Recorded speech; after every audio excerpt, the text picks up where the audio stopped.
So no firearms, but yeah, bits and pieces, lots of ties, and Brilliant. Yeah. And what was it like working alongside the Doctor? The Doctor, well, I had a scene with the Doctor, but it was actually just green screen because we weren't there at the same time. But the TARDIS set was actually built right next to the Torchwood hub set. We were separated with a black curtain. We couldn't actually shoot at the same time because we shared the same massive warehouse space. But to get onto our set, you had to walk over the TARDIS, so it was a cool little route to work every day. Fantastic. I think I broke it once. Pressing a nod, I shouldn't have. Yeah, so it was amazing. And was John Barrowman just as funny in real life? Yes, yeah, he is very funny. He's an inexhaustible whirlwind of noise and song and dance, and yeah, he was really good on those long days when he gets through about 12 to 15 hours of shooting or not shooting or waiting to shoot. You need somebody with John's energy to keep everyone's spirits up, and he seemed to be inexhaustible like that, so we were lucky to have him as a patriarch for our group. It is. I love John Barrowman. Good. It doesn't feel like there's no one here. It's nice, isn't it? The other one in Cardiff as well, there was a pair of inflatable dinosaurs. They were fighting, they were getting more attention, and everyone was looking over there at the dinosaurs while I was talking. I felt very, very small. So thank you for not looking over there. Over where? How did I start in acting?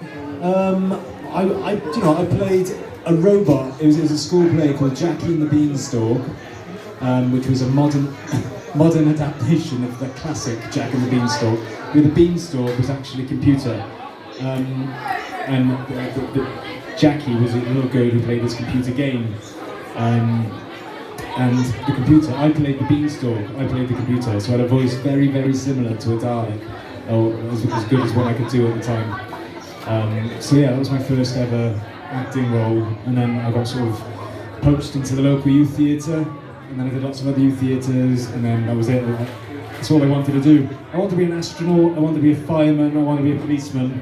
There were loads of things that I wanted to be before being an actor, and then I realised being an actor I could be all those things at some point in my life. So it was definitely a choice. A decision made by an indecisive youngster. You did actually get to be a policeman though, didn't you? Because you was in the bill. I did. I was a policeman in the bill. No, was I a policeman?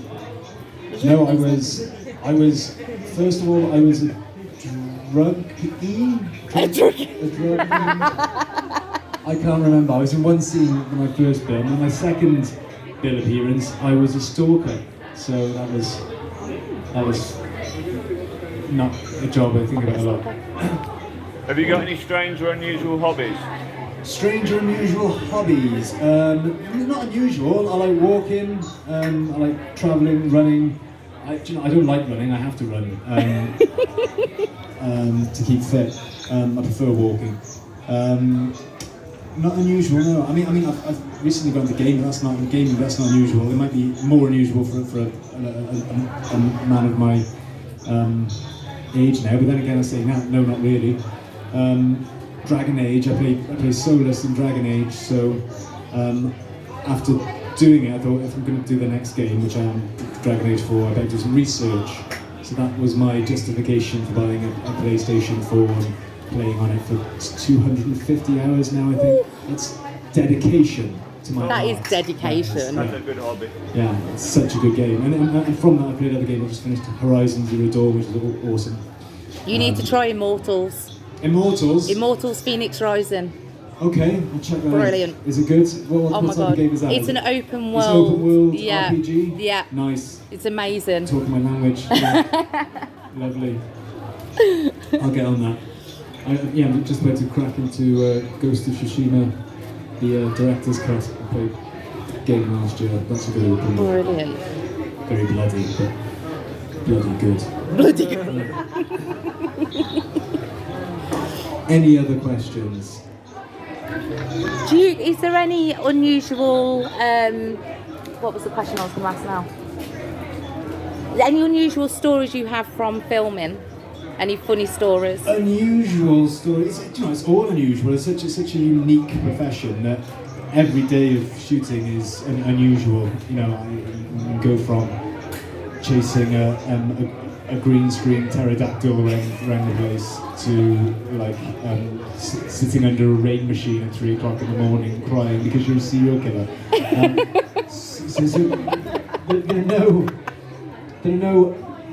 There's never a day of filming that you say, well, that was a normal day. You always do something fantastic and wonderful, and it's a very unique profession. There's countless stories. Nothing really negative from Torchwood either. We were really lucky in the sense that we had a really good family, a cast that got on well. So there's a good family atmosphere, and we hear lots of horror stories. I think there were a few Buffy horror stories where a lot of the cast didn't get on, so they'd eat lunch and, you know, in the trailers they didn't want to see each other. They couldn't stand spending any time with each other. And to work on a set like that for 7 months must be a nightmare. Yeah. So we were really lucky. I'm not saying Buffy was like that. I'm just saying I know there was a couple of actors in Buffy. I've heard a few things. That don't really get on. I'm not saying it was always like that. So we were lucky. Lots and lots of funny stories. What's the weirdest thing you've ever been asked to sign? Considering it's a family audience. The weirdest thing, it was a gift, and then I got brought another one to sign it. Was a My Little Pony dressed as Yanto. Like, oh, she wants one. It was you. That was odd. Luckily, I don't get any. I've never had any like skin a couple of times, but just when people want. You nearly did. You nearly did yesterday. Oh right, okay. Yeah, nearly. Skin's okay as long as it's not a rude place. And it's usually for them to get it tattooed, which is my. That's problem. what I was going to have done. Oh, Yeah. you're gonna have done, yeah. I'm having a full Doctor Who tattoo done. Oh, nice. So I was going to get you to tattoo, and then John Barrowman when we go to Telford and have that. We can all do it. There, can't we? Yeah. Exactly. Yeah. Got to go to Telford now. Yeah. Well, I'm definitely going to be at Telford. He says. I've been saying I've asked twice, and it hasn't gone ahead. If Telford goes ahead and I'm not dead, then I will be there. Cool. Please don't say that. I know. It's terrible now, isn't it? It's like, oh no, COVID got him in the end. Oh no. And you didn't get his signature. I didn't get his signature. Damn. Sorry about it. I've got I'm going to be very careful. Strict instructions. No booze here. You noticed there was lots of people aren't allowed to drink anyway, but you can't get booze or drink for love nor money. Well, you shop outside, but not. Yeah, basically the venue told us I didn't think as the week coming up to the fucking stuff you really don't want to make money. You can't. So it's just literally staff shortages. Is that it? Wow, that's unbelievable. Yeah, you're losing out a packet as well because you all look like drinkers. There's a Tesco Express just across. There's a Tesco. There we go. What do you drink at home? Says the man with a bag full of Stella. I've already had my fill. What do you drink at home? Pardon? What do I drink at home? Yeah. I tea lately, but yeah, I've got to be careful because I do like a drink, but I'm quite good at sort of not having it in the house if I'm drinking too much. So I make my own wine, but I do like a nightcap of a nice bourbon or a rye at the end of the night for a long day before you go to bed, just to take the edge off, go to sleep. Jack Daniels or? No, not Jack Daniels. I've got that's where I started Jack Daniels, and I find it quite charcoaly and a bit tasteless. It's not really. Have you tried Red Stag? It's not very it's not as refined as I like. No, I do like a nice Northern Harvest rye, or if I'm going to drink bourbon, I like a Bullet bourbon or a Woodford Reserve. Cool. What stands with teal? Flavoured tea. Tea at the moment. I'm well into my Twinings Glow, which has got biotin. It's good for your skin and nails. Did John Barrowman? Partial to a bit of that. But if not, I'm Earl Grey. I've got well into my Earl Grey when I used to watch Star Trek, and I still love my Earl Grey.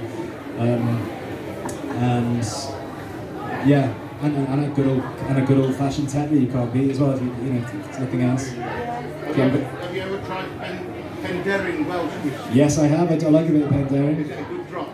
It's all right. I mean, it's getting better. It's still quite a young distillery, but they got state of the art equipment there making it. But there's not much body to it. I've seen it, but my brother's a whiskey connoisseur, and I thought by buying sort of different things. Yeah, if you're going to getting the peated one is the nicest. Oh, actually, there's a new one that I haven't tried, which is sherry cask. Is this aged in? No, it's not.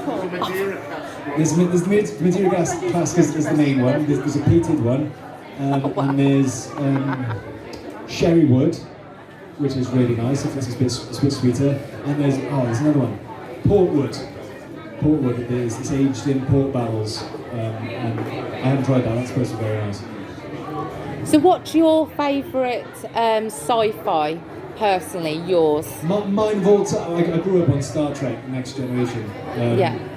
I still fanboy when I see the cast. Yeah, I fangirled when I saw you, so that's fine. I still. One of my first auditions when I was younger for professional auditions was for Thunderbirds, and I prepped really well. I got the accents spot on, and I was really confident. I smashed my first round of auditions, and then the second round, my agent said, "You've got a recall. They really like you, and you'll be meeting the director this time, who is Jonathan Frakes." I was like, "Oh no, Riker, no!" I the nerve just got. Cause I was such a fanboy. Like that was my escapism from a young age. So And then I met him, and he was like, I thought, right, I'm going to hold it together. It's Riker. And he was there, and it's like, Gareth David Lloyd. That's a nice name. And I was like, oh god, he's really charming and smiley. And then I started it. I thought, no, it's going well now. I was doing the speech, and it was going really, really well until Jonathan Frakes comes into my view like this, really close. And I just lost my shit. My accent went out the window. I started shaking. My eyes started twitching. And I didn't get it. But he was very nice. So what do you think about Russell T Davies coming back? I think it's amazing. Me too. I think it's amazing. Yeah. I can't wait for that, especially with Bad Wolf on board as well. It's going to have really huge production value. Yeah. Yeah, it's going to be awesome. I'm glad Chibnall's gone. I hope Bye-bye. I hope I get to play an alien or something. Yeah, that'd be awesome. Yes. Is your band still going? The new bands. Blue Gillespie is no more. We disbanded quite a few years ago now. Yeah, Blue Gillespie. Yeah, just two albums from them. We were working on a third album, but then realised we were just sort of forcing. We were a metal band, so we were quite angsty. Angry. But with the third album, we'd run out of things to moan about. Really, we were quite happy. Like life was going all right. So we to go into the studio and start, moaning about nothing. We just felt a bit hypocritical. I think the most important thing about any type of art form is sincerity. And if you've got to force something, then it's not sincere. It should come from somewhere true. So that stopped. But after the past year, me and a few other boys, we've got some things to moan about. So it's a slightly different sound to Blue Gillespie. It's more sort of stoner rock, but our new band, us, will be releasing stuff soon. That's all I can say. We're recording, fingers crossed, this month.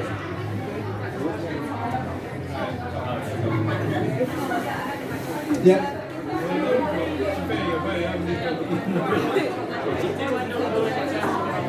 Yeah.